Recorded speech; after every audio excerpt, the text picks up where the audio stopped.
Pronto. Boa tarde, pessoal. Eu me chamo Cássia Rayana, sou coordenadora dos tutores aqui do GPLEF.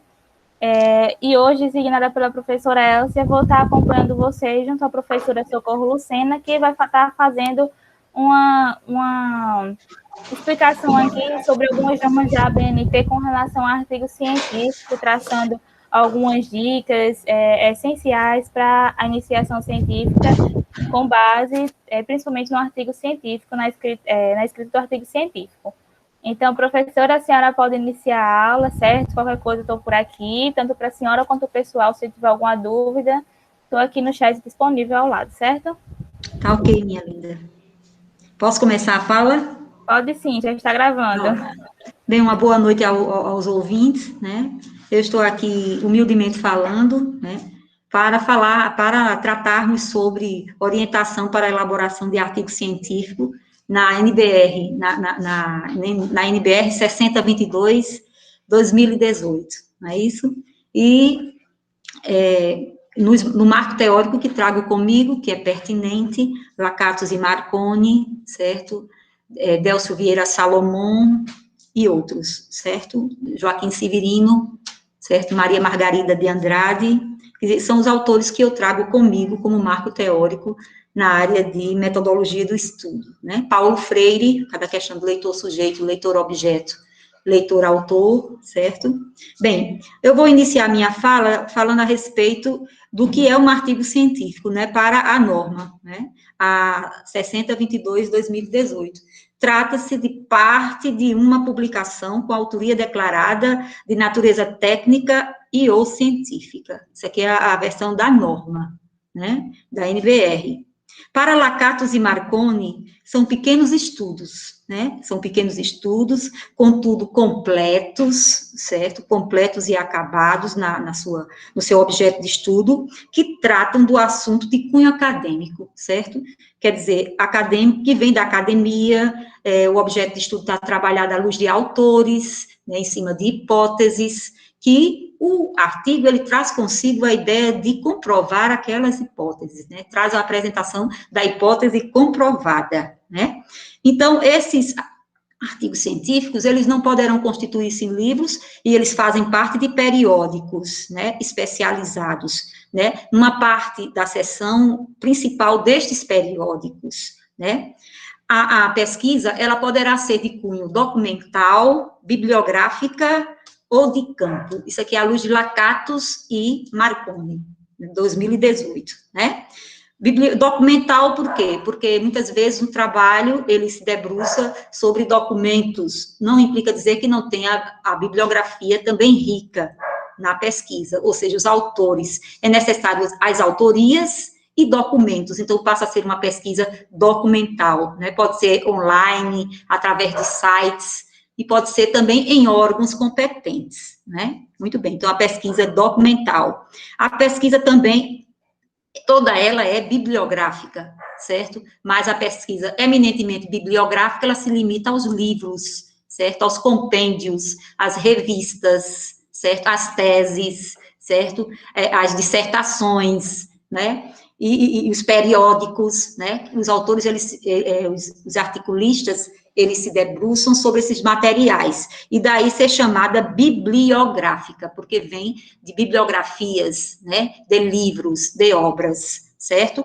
E a pesquisa de campo, que ela é mais acirrada, por quê? Porque ela, na luz de Paulo Freire, ela demanda teoria e prática, então demanda uma visão mais larga do pesquisador. O pesquisador não pode ser somente bibliográfico, ele tem que ser também observacional, de campo, certo? Através de coleta de dados, instrumentos de pesquisa, e por aí nós vamos, né? Então, eis aí os três, o que a pesquisa coloca sobre a essência dos próprios artigos científicos, de origem bibliográfico, de campo e documental.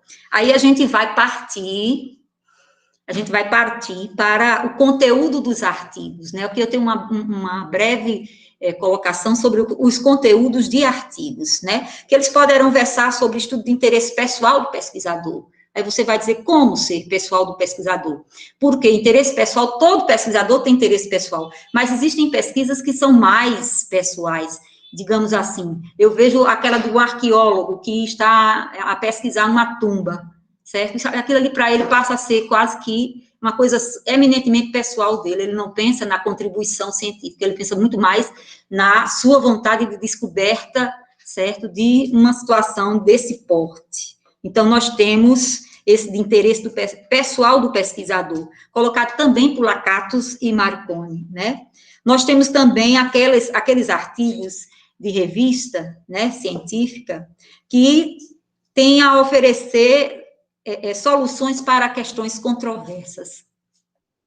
Isso aqui pode gerar uma pesquisa sobre situações controversas, pode gerar um excelente artigo científico. Por exemplo, né, você, consumidor, você fazer uma pesquisa sobre consumidor e comunidade que foi burlada por uma concessionária que forneceu um mau serviço de energia, uma hipótese. E você, como estudioso da área de concessão em administrativo, você vai e busca os órgãos responsáveis para pesquisar documentos daquela comunidade, aí passa a ser uma pesquisa documental e uma pesquisa também que está voltada para analisar questões controvertidas. Que controvérsia é essa? A exploração do consumidor, a necessidade do serviço, a postura errônea da empresa.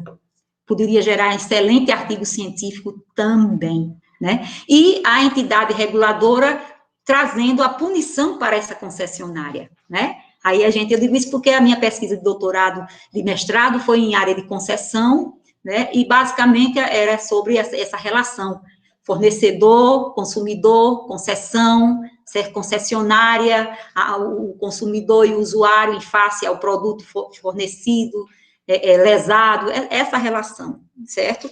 Então, é uma relação de controvérsia. Por quê? Porque aí vem a ideia do exercício de cidadania do consumidor para poder vencer a empresa e ganhar da reguladora o ressarcimento e da justiça, né? Eu acho que vai por aí, certo?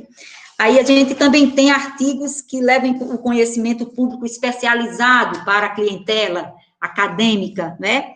Ainda há pouco, a Coronavac, cogitou-se que a Coronavac estaria causando trombose, né? Então, eu vi pesquisadores já cogitando esse tema, certo? A vacina Coronavac poderá provocar trombose, então isso aí é a título de atualizar a pesquisa, certo? Científica, técnico-científica, por parte dos cientistas, dos pesquisadores e dos articulistas, não é isso? Eu acho que vai por aí. Aí a gente vai para os tipos de artigos, né? À luz também de Lakatos e Marconi e Siqueira, certo? Bem, segundo Lakatos e Marconi, os artigos, eles são de argumentação teórica. Bem, é uma visão que elas colocam de classificação, né? Que é dialetizar o tema, né? O que é dialetizar um tema? Tese, antitese e síntese em torno do assunto abordado, né? E inovação com a síntese social, a síntese de conteúdos, certo? Eis aí o tipo de artigo de argumentação teórica, ele traz a luta dos contrários, né? No tema, na temática. Talvez autores e marco teórico que se contraponham, e você chega a um denominador comum como articulista, como instrumentalizador da pesquisa, certo? E produtor daquele artigo científico, né? Muito bem.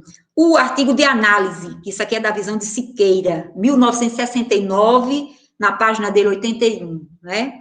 O cientista procura descobrir e provar a verdadeira natureza do assunto em pauta e as relações entre as partes. Aí, aqui, no caso, esse artigo de análise, ele busca a situação do tema, do assunto com o meio, né? Com o meio em que você está inserido como pesquisador e articulista, certo? E a gente vai para o classificatório, que é aquele que divide o assunto em partes, classifica-o, certo? Define-o, certo? Se objetiva sobre o marco teórico, certo? E cai em cima da hipótese. Este é o classificatório, à luz de Lakatos e Marconi e de Siqueira. Bem, aí eu saio dessa divagação temática, teórica, do marco teórico, para atingir as orientações gerais de artigo científico, né? O texto, aí eu vou começar a ser bem breve por causa do tempo, né? O texto deverá ser digitado e impresso em cor preta, isso aí já é usual e conhecido de todos, né? Mas a norma reza assim, certo? Podendo utilizar outras cores para, digamos, as ilustrações, certo? Os quadros estatísticos que aparecerem no trabalho, se for um artigo de caráter documental, né? E eu diria quali-quantitativo, porque traz dados quânticos do problema, certo? Muito bem. Então, a impressora deverá configurar esse padrão, né? De A4, 21 por 29,7, certo? E o texto em cor preta, certo? E aí vai. As margens da lauda, elas deverão ser na configuração de página no menu layout, né? De páginas e imagens, esquerda e superior 3 centímetros, direita e inferior 2 centímetros, certo? Muito bem. Isso aqui já é usual, já é antigo, né? Há muito tempo que a gente reza sobre essa situação. O texto do artigo deverá ser digitado em fonte 12, né? Fonte 12, tipo Time New Roman ou Arial, né? Espacejamento ou espaçamento 1,5 de entrelinhas, né? O texto todo justificado com o adentramento do parágrafo de 1,5 centímetros para cada parágrafo, né? Muito bem. Será usado o tamanho de fonte 10? Como é que nós vamos usar a fonte 10 no artigo científico? Para citas com mais de 3 linhas, né? E para as notas de rodapé, as legendas de ilustrações, né? E tabelas, número de páginas, aí você vai usar a letra reduzida, né? A fonte 10. A extensão dos parágrafos, é bom a gente salientar isso aqui, porque o parágrafo ele não demanda de 5 a 7 linhas, e poderá ir até a 10 linhas, né? Você deverá condensar os parágrafos do artigo nesse patamar de linhas. Eu não sei se eu estou deixando claro, né?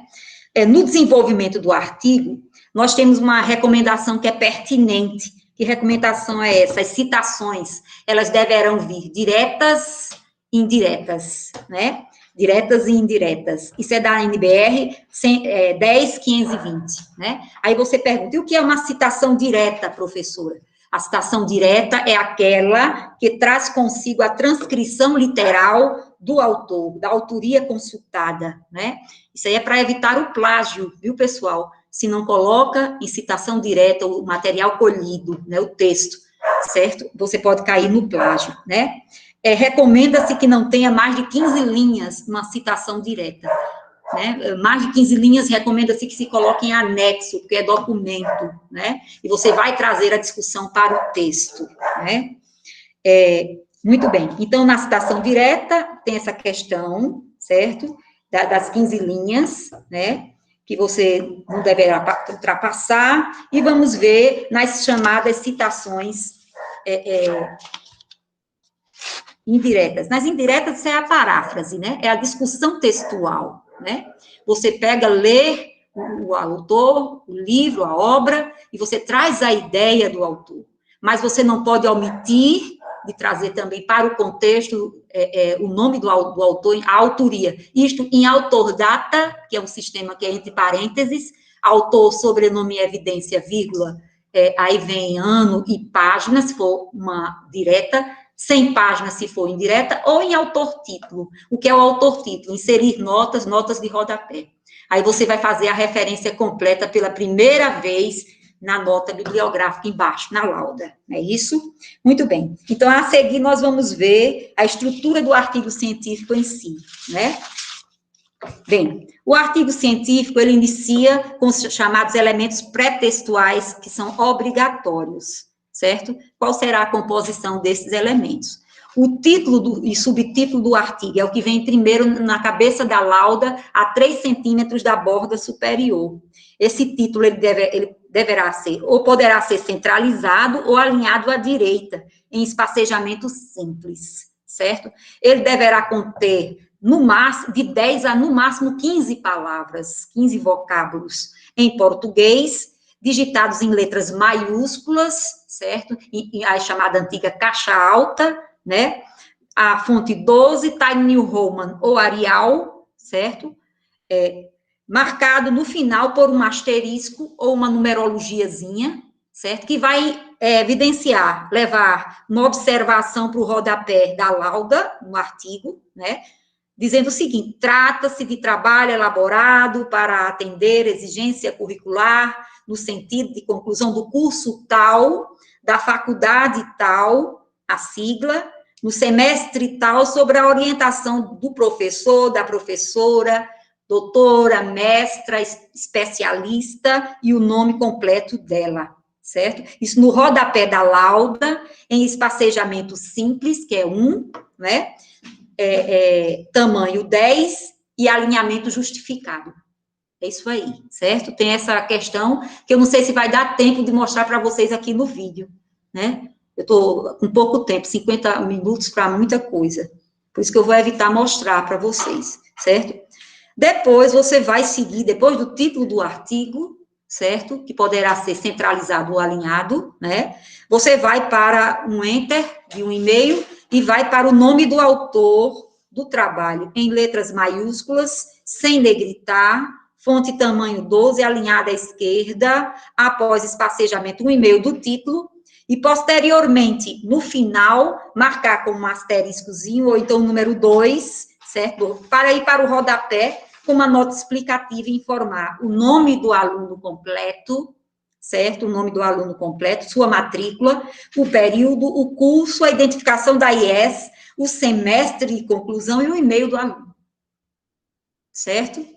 Aí, posteriormente, você dá um enter, certo? Um enter simples, para poder o nome do orientador vir abaixo, certo? Abaixo do nome do autor do trabalho, certo? O nome do orientador, com aquela perspectiva de caixa alta sem negritar, sem destacar, certo? E, posteriormente, um asterisco, 2, 3 asteriscos, ou então número 3, certo? Com indicativo no rodapé sobre a qualificação do orientador, né? A especialização, o mestrado, o doutorado, a IES, de onde vem, o e-mail, e no final colocar, aí é no caso, o número com a indicação no rodapé. Então, no início, você tem isso aí. Tô vendo? Bem, terminou essa parte aí, a parte pré-textual, aí vem o resumo. O resumo, segundo a NBR 6028, de 2021, deve ressaltar sucintamente o conteúdo de um texto, a apresentação concisa dos pontos relevantes de um documento. Esse resumo, ele deverá vir com 100 a 250 vocábulos, certo? Bem, então a gente vai ver aqui, né? Esse resumo, ele deverá vir em tamanho 12, com letras maiúsculas em negrito, o nome resumo, né? Após o espacejamento de um e-mail, começar o texto, certo? Com a fonte Arial ou Times New Roman, 12, digitado em espacejamento simples de entrelinhas, sem parágrafos, todo justificado, evidenciando de 100 a 250 vocábulos, né? Nos artigos de periódicos, certo? E sempre trazendo assim o tratamento. O tratamento seguinte, este artigo, esta pesquisa, certo? Vai por aí. Contextualizando a temática, evidenciando, né, o objeto de estudo, a área abordada, a disciplina, o assunto na disciplina, certo? Ressaltando o objetivo geral da pesquisa, certo? O objetivo geral é para término de curso, o objetivo interno é para o interesse do pesquisador, o interesse da instituição, certo? E aí vai. Ressaltando o objetivo geral, a metodologia, o marco teórico fundamental, que está ali, justaposto, certo? E os principais resultados a serem atingidos. Posteriormente, vem a palavra-chave, que vai de 3 a 5 palavras separadas por pontos, certo? E nós temos o abstract, que vai ser pós-textual, né? Ele vai ser depois no final do trabalho, que vai se colocar o abstract, com as palavras queimantes, né? Muito bem. Então, a apresentação desse resumo, eu tenho aqui comigo, mas eu vou, por causa do tempo, eu vou passar, certo? E vou entrar na temática de são elementos textuais do artigo, certo? A parte da introdução. Após o resumo, você tem logo a introdução. Dá um e-mail de espaço e entra com a introdução, certo? A introdução vai ser porta de entrada para o leitor que vai se interessar pelo artigo, né? Ele vai se objetivar a conhecer o tema, o objeto de estudo em foco, há um interesse, certo? No marco teórico, que está em evidência, essa parte da introdução deverá trazer, no máximo, né, quantas laudas? 2 laudas, certo? 2 laudas evidenciando o que o parágrafo deverá conter, de 6 a 8, no máximo 10 linhas, cada parágrafo, na introdução, certo? Então, a gente vai ver os seguintes elementos formativos da introdução. De entrada, o objetivo externo da pesquisa, que vai aludir o tema abordado, né, o título do trabalho, identificando a área correlata, se é pública, privada, certo? O assunto específico dentro de uma disciplina, certo? Uma disciplina que você selecionou, ou se é interdisciplinar o seu trabalho, as disciplinas que compõem, na qual encontra-se inserida a pesquisa no âmbito do curso, identificando o conteúdo abordado pelo pesquisador. Isto por intentar satisfazer, olha aí o que o pesquisador vai ter que fazer no seu artigo, satisfazer um requisito para obtenção de grau, certo? Título ou avaliação escolar. Vai também ter um objetivo interno, certo? Que é a sua satisfação interior, a sua subjetividade de pesquisador, segundo Lakatos e Marconi, 2008, 157. Ressalte-se ainda a questão da subjetividade do articulista, né? Do articulista que vai, de certa forma, vai ter a sua pessoalidade ali estabelecida, certo? Na justificativa da sua escolha pessoal, e também levando em consideração a justificativa institucional. A instituição também tem interesse que custeia a pesquisa, e o produtor do artigo, ele vem de uma pesquisa custeada institucionalmente. Então, a justificativa para a instituição, para o meio, para a sociedade, daquele artigo ali trabalhado, né? A justificativa vai nesse sentido na introdução, né? Explicitar também o tema, dizer da problemática detectada no assunto, a patologia, a dificuldade temática, a irregularidade da lei ali intrínseca, certo? Tratada na abordagem, certo? E com base no marco teórico, quem é o marco teórico, pessoal? São os autores que você colecionou, que você fez ficha bibliográfica, certo? Fichamentos, resenhas, e agora você vai utilizar esses autores e pesquisadores com as suas publicações para enriquecer o seu tema e também ajudá-lo a resolver a problemática, certo? Contribuem com o estudo, com as suas teorias, com as pesquisas comprovadas, né, cientificamente, sobre o tema em foco.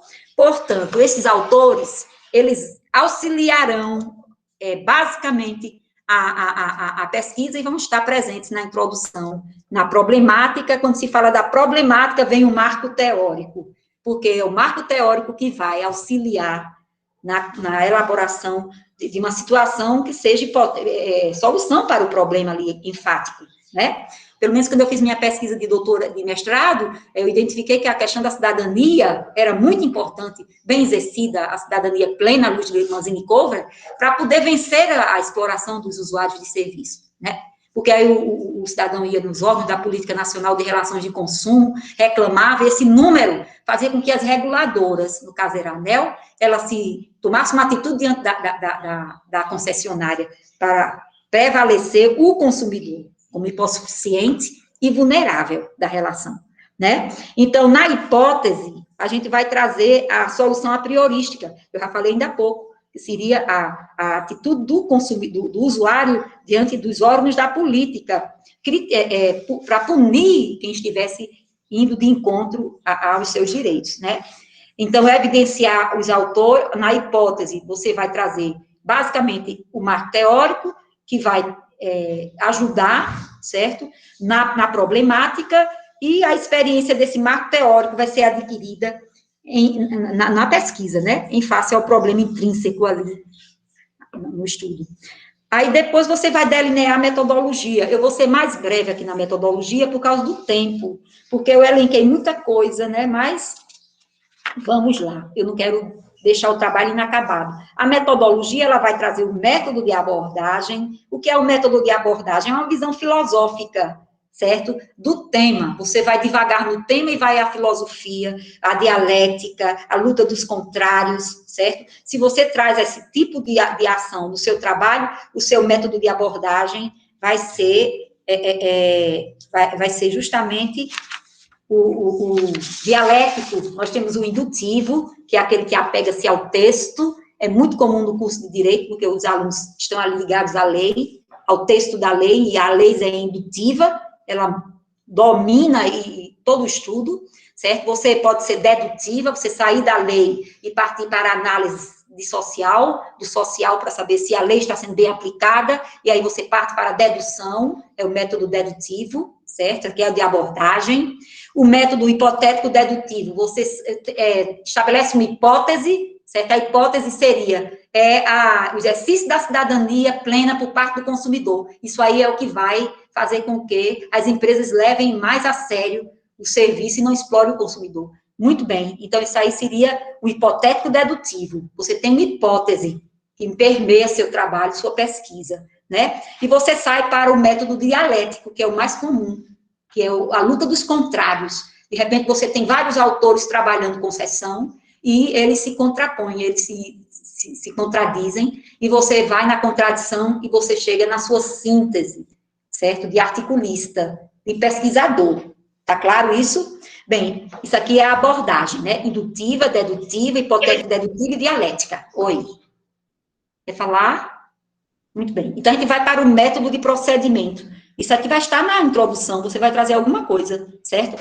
Na introdução, você traz não somente o objeto de estudo, como já foi colocado anteriormente, mas também a metodologia, o marco teórico, mas a metodologia, a problemática, a hipótese, a metodologia. Na metodologia, você vai para o procedimento. O procedimento poderá ser histórico, certo? Poderá ser monográfico, poderá ser comparativo, seu estudo estatístico, etnográfico, e assim vai, certo?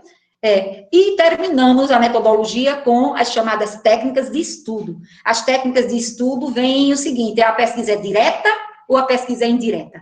Se a pesquisa é indireta, é através de livros, sites, jornais, revistas, compêndios, certo? Se ela é direta, ela é mais exigente, ela precisa do corpo a corpo, vai à comunidade, certo?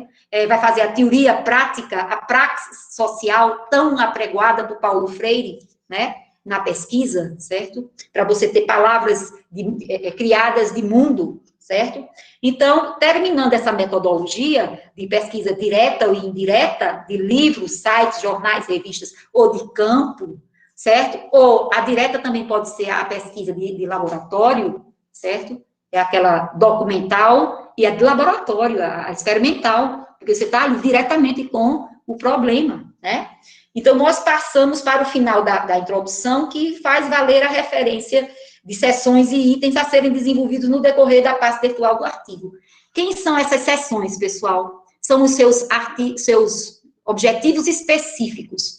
Você vai trazer os objetivos específicos para o final de sua introdução, dizendo, verificaremos, né, inicialmente, a parte histórica do tema, certo? Aí você vai nos seus objetivos específicos, porque lá você colocou, se objetivou a historiar, a identificar a teoria geral do tema. Esses objetivos, eles vêm para o final da introdução.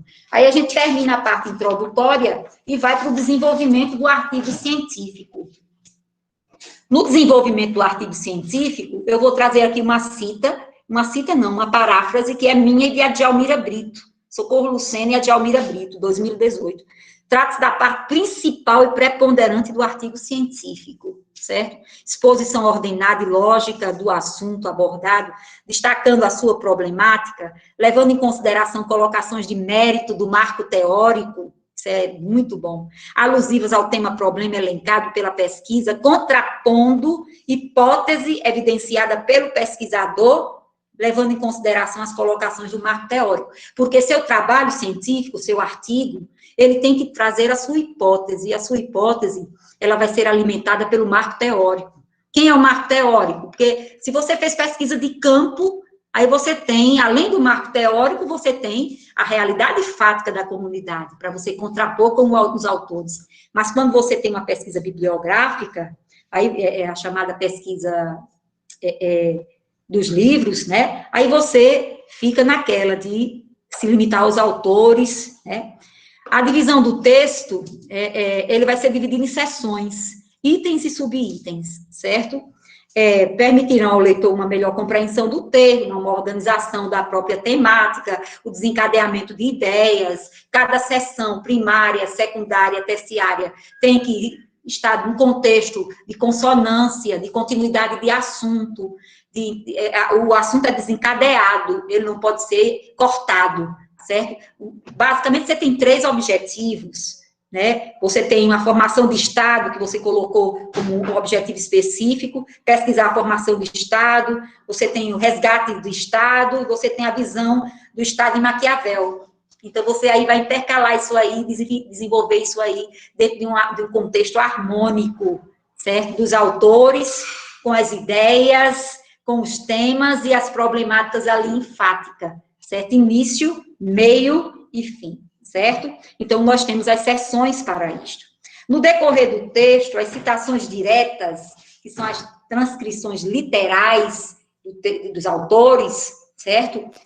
Em conformidade com a lei 10, a norma 10.520 de 2002, serão bem-vindas nesse contexto. Elas virão para fortalecer a composição original do tema, certo? Indicando obrigatoriamente as autorias, certo? As páginas de suas obras no sistema autodata ou autotítulo, certo? Em conformidade com o sistema adotado pelo pesquisador, certo? Vai por aí.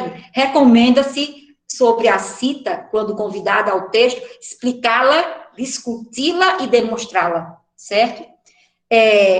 Nós temos exemplos aqui no vídeo, mas não vai dar tempo de colocar para vocês, por causa do curto tempo, de citas com mais de 3 linhas. Será que dá tempo? Não, né? Citas com mais de 3 linhas, que são aquelas recuadas, que eu já falei para vocês, que vêm no texto, e que elas serão recuadas a 4 centímetros da borda da lauda, certo? E, basicamente, ficaram entre linhas simples, né? Fonte 10, né? Essas são as chamadas citas com mais de 3 linhas, né? Que elas serão presentes e onipotentes no texto do artigo científico, né? Nas suas seções. Nós teremos citações diretas até 3 linhas, que ficam no próprio parágrafo, certo? E vai por aí, né? Com as autorias vindo à baila. Quais são as autorias? Em sistema autodata, sobrenome do autor em evidência, vírgula, ano e página, e nós chegamos à parte das considerações finais, há tempo ainda para as considerações finais, então vamos a elas. Oi, professora, dá sim, a gente ainda tá, são 6h05, a aula vai até 6h30, se a senhora quiser continuar. Quer dizer que eu posso ir mais devagar? Eu posso ir mais devagar, minha linda? Coisa boa. Indo até as 6h20 tá ótimo, que aí eu fecho só dando os avisos finais, né? Tá dando para escutar direitinho, tudinho? Tá sim, tá ótimo, dá para entender bem direitinho, viu? Dá para acompanhar, tá tranquilo. Ô, professora, a senhora pode enviar depois de um grupo esse documento da ABNT? Posso. Bem, o documento da ABNT vocês têm todo na internet, né? Só acessar, né? Entendeu? Sim. Mas, posteriormente, eu posso enviar para vocês. Não tem problema não, viu? Pronto, tá, certo, perfeito, obrigada. Aqui, vamos ver, no sistema autotítulo, eu estou preocupada com o autotítulo, porque ele traz a repetição de notas no rodapé, né? Eu falei para vocês do autodata, que é aquele que você fica dentro do texto entre parênteses, né? Diniz, vírgula, o ano da obra e a página. Implica dizer que isso aqui é uma cita direta de Diniz, né? Vê se você coloca isso aqui lá para eles, para o pessoal ver. Aqui é a cita chamada, bota lá, minha. É a cita direta com mais de 3 linhas. Ela vai colocar aqui para vocês, para expor. Bem, então, enquanto ela está colocando, eu vou aqui comentar, certo? Essa dinâmica, certo? Explicar, discutir e demonstrar o assunto no texto, né?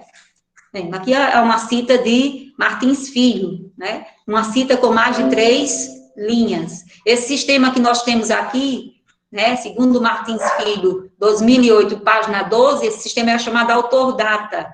Esse sistema, ele elimina as notas bibliográficas no rodapé, certo? Muito bem.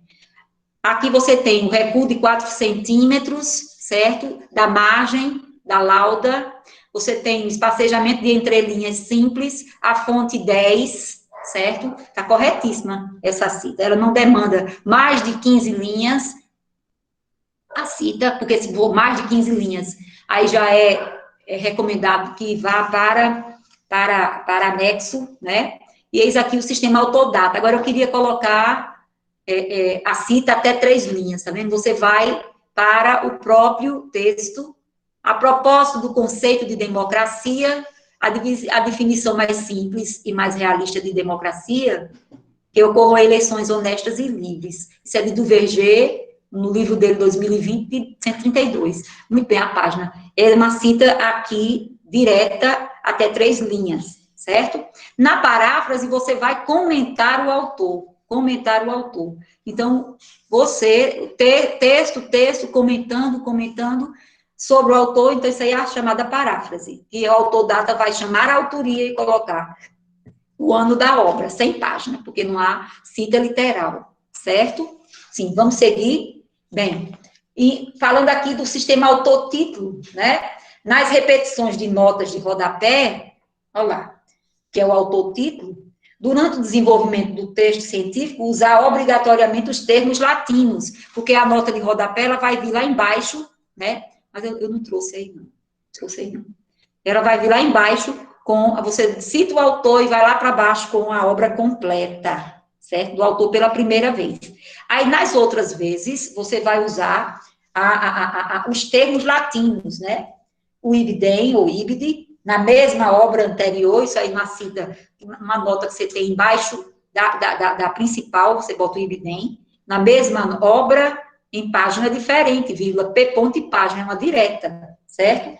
Você vai utilizar o passim, que é indireta, a citação indireta, tá aqui, olha lá, colocando para vocês. Os termos latinos, idem, do mesmo autor anterior, na sequência de notas, no rodapé.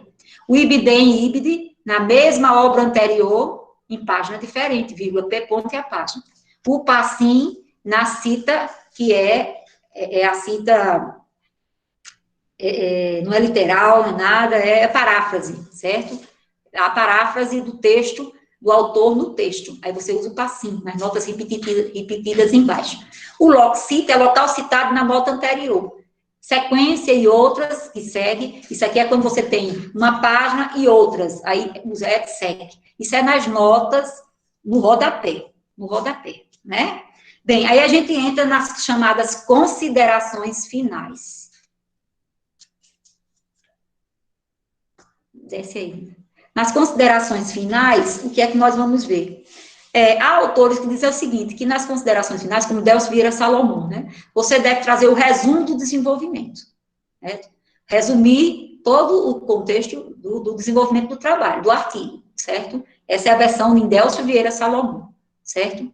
Há outros autores, como Lacazzi e Marconi, que diz que você deverá fazer o quê? Está aqui. Síntese completa dos resultados da pesquisa, o resumo das principais informações ou argumentos. Aqui é Lacazzi e Marconi. Eu gosto muito das duas, viu? Eu trabalho muito com elas e com Maria Margarida, certo? Então, eis aí o que é as considerações finais de um trabalho. É a síntese de todo o trabalho, certo? E depois você vai colocar o que ficou da pesquisa, certo?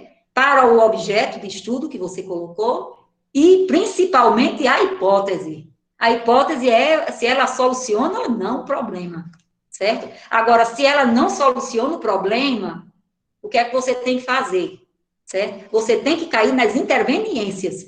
Quais são as interveniências? São aqueles fatores N externos que empataram que você chegasse à hipótese e ela fosse confirmada, certo? É basicamente isso, entendeu? Aí a gente fecha com as chamadas referências, certo? As referências. Muito bem. Nas referências, o que é que nós vamos ter?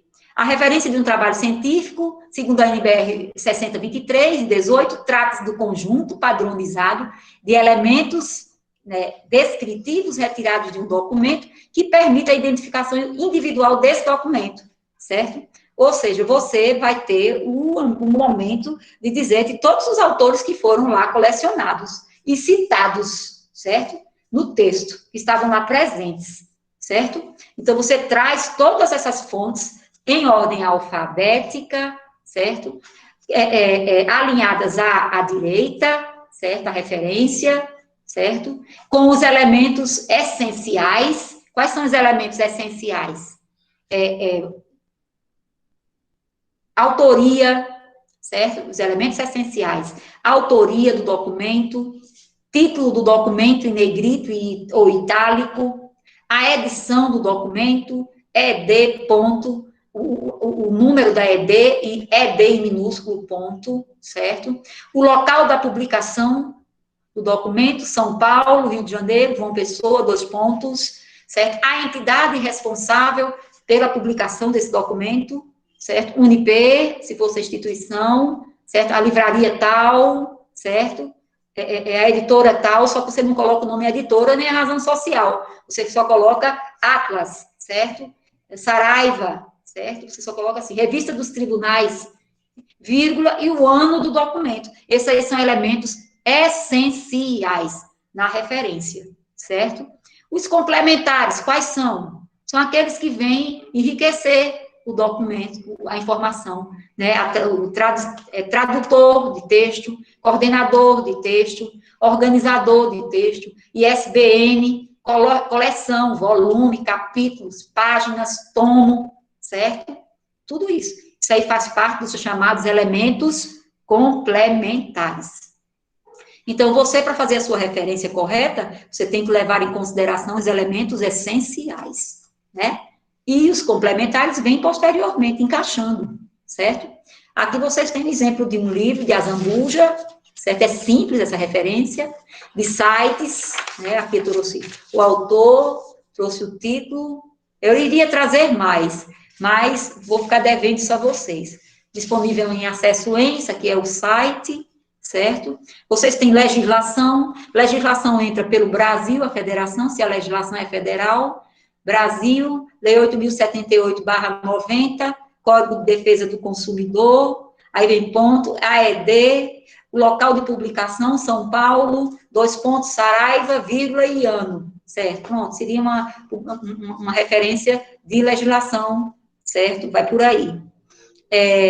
O que mais? Revistas também, compêndios, você tem que trazer sobrenome do autor do artigo, vírgula, prenome, nome, ponto, certo? Título da revista, aí vem local de publicação, tem que levar em consideração essa ordem, certo? 2 pontos, a editora da revista, dia, mês e anos, aí vem a revista tem a sua série, sua área, aí vem os elementos complementares. Aí você coloca depois de ano, certo? Depois de ano, e se for uma cita direta, página. A página é essencial, e depois de página vem o resto, certo? E assim você continua com as suas referências. Bem, pessoal, eu não sei se atendi a necessidade de vocês.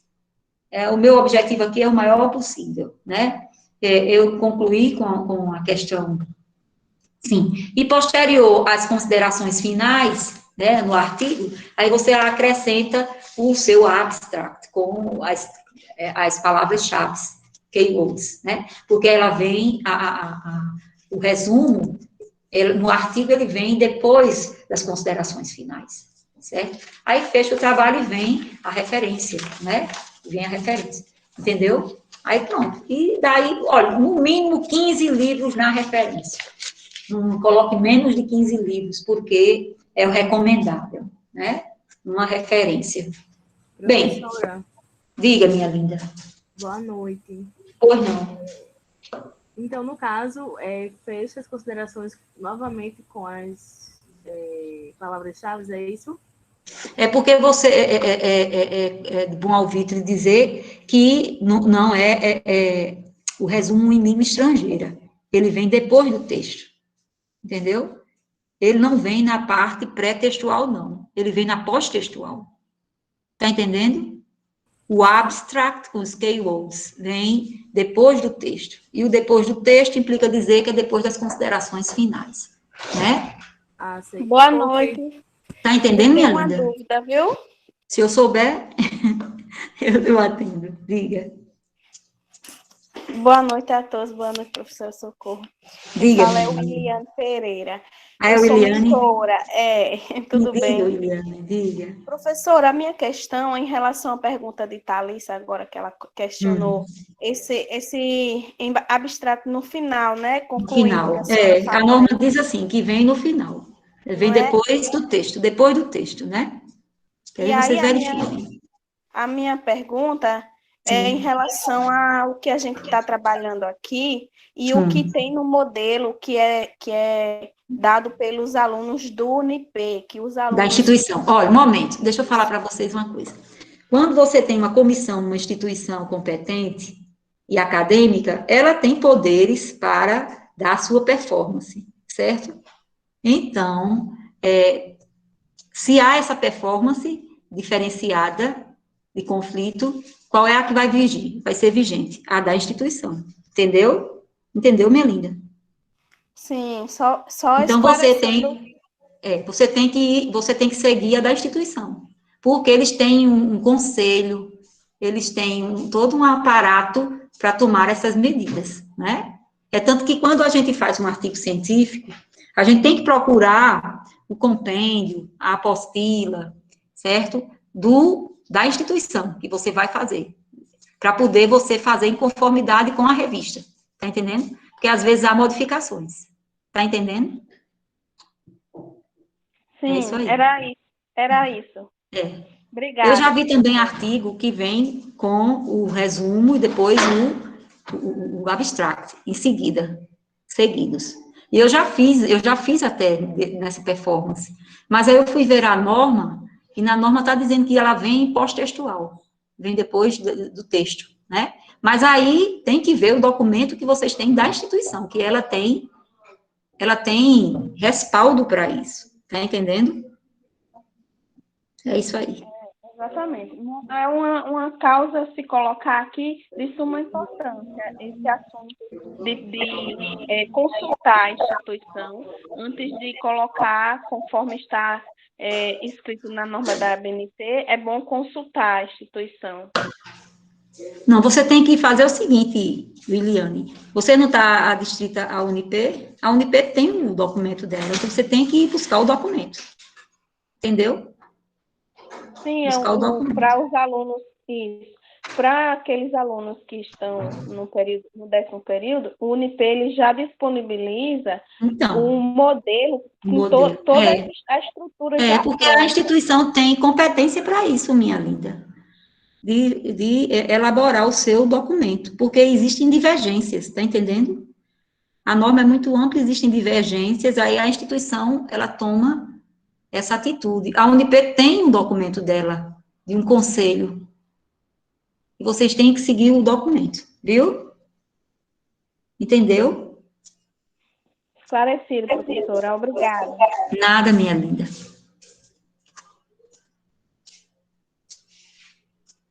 Terminou? Pessoal, terminou, eu não estou sabendo o tempo. Oi, professora. Sim, são 6h20, né? Certinho. Certinho, né, minha filha? Pegando um pouquinho do gancho que a senhora estava falando agora, que a UNIP tem a competência para determinar as normas, né, do artigo científico que o pessoal tem que produzir, muita gente me pergunta, Cássia, mas tem um modelo padrão, alguma coisa para poder eu seguir? Eu digo muito que depende de onde a pessoa quer se submeter, seja revista, congresso. Você vai assim, vai fazer um artigo para a revista do Ministério Público. Você tem que pegar lá o documento da revista para fazer em conformidade, né? Isso, Tem que fazer em conformidade. Às vezes a revista não aceita o autodata, só aceita o autotítulo, certo? Aí você vai, elabora em autotítulo, aí a revista vai e devolve. Não, porque o nosso sistema é autodata, né? Eu verifiquei isso no texto de vocês, que vocês trabalham com autodata, né? Mas o autotítulo, ele é pertinente na norma, entendeu? Porque é muito da instituição que está oferecendo fazer a formatação dela, né? Dentro dos limites de ABNT, claro, mas vai dar muito da instituição, do local que está oferecendo a submissão, ter a própria formatação. Né, ela selecionar o sistema, né? Essa questão do abstract, colocar na parte pré-textual. Vocês vejam que na norma tem, que o abstract, ele é pós-textual. Por quê? Porque ele vem depois de considerações finais. Tem isso. Viu? Quer ver? Dê uma pesquisada na norma, você vai ver. Pessoal, espero que vocês tenham prestado bastante atenção, viu, na aula da professora hoje, porque... Williane, você quer falar? Sim, só uma ênfase, que é importante também, não só a questão de observar a instituição, como também, se for para, um exemplo, submeter o trabalho ao mestrado, então é bom que seja lido também o que está no edital, porque o edital, ele também traz informações. Muito bem. O edital é uma performance da instituição, né? Ela elabora dentro das normas, mas ela faz algumas objeções, né? Ela tem esse potencial. Eu percebo assim, William, você que é advogada, é o que você acha, né? Eu estou de pleno acordo. Dessa forma mesmo. Olha lá. Então, foi um prazer estar com vocês, certo? É uma pena, porque eu vivia em sala de aula, minha vida foi essa, 25 anos no Unip, trabalhando com monografias, né? Mas, graças a Deus, a gente encerrou bem e eu me coloco à disposição de vocês, qualquer coisa. E a exposição de Elcia, que é a pessoa responsável, né? A gente que agradece, viu, professora? A sala de hoje foi ótima, maravilhosa, e espero que todo mundo tenha aproveitado tanto quanto eu, porque a gente vai pesquisar bastante para esse momento de agora. Obrigada, professora. Saudades. Minha querida Gorete, Gorete. Gorete, minha querida aluna, pesquisadora. Obrigada. Pessoal, antes de vocês nessa pandemia, saírem... a gente se encontra. Tchau. Tchau. Pessoal, antes de vocês saírem, primeiro, né, tem um link aqui para validar a presença e depois tem alguns avisos que eu queria dar. Não sei se vocês estão de olho no Gmail de vocês. É muito importante que vocês estejam, porque é através dele que a professora vai estar fazendo contato para estar abrindo aquelas páginas dentro da sala de aula, onde ela já abriu o espaço para colocar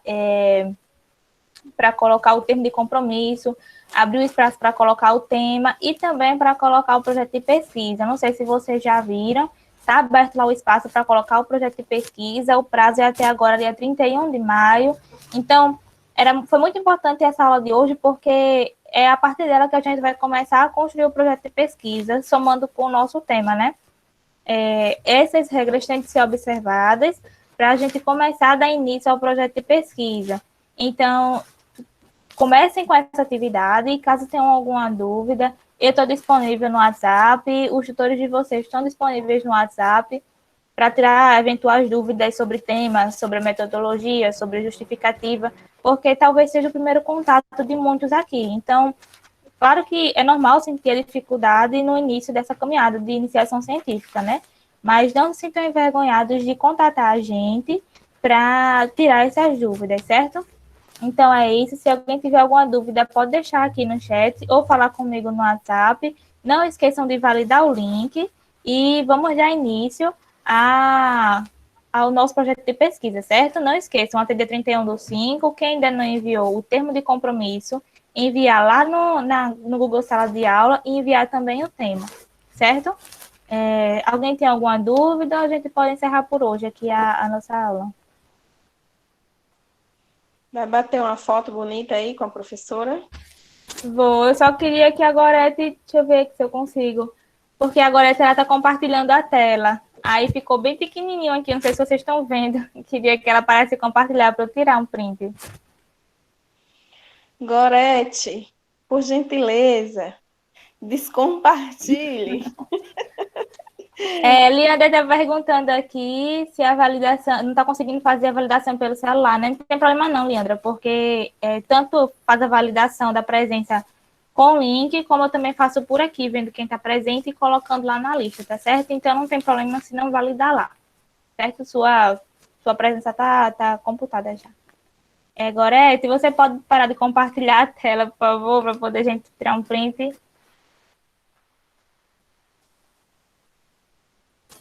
Pronto, muito obrigada. Se alguém sentir a vontade para eu abrir não a estava tela conseguindo, também... desculpa. Nada, sem problema, obrigada, já saiu já. Certo? Ô, Derek, você tá por aí ainda. Tem como tirar um print? Tem sim, Cássia. Pronto. Se alguém mais for abrir a câmera, avisa que aí a gente espera para bater o print aqui, tá?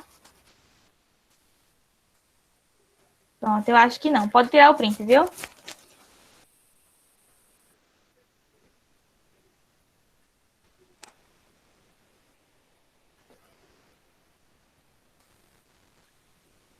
Pronto? Pronto, tudo certo.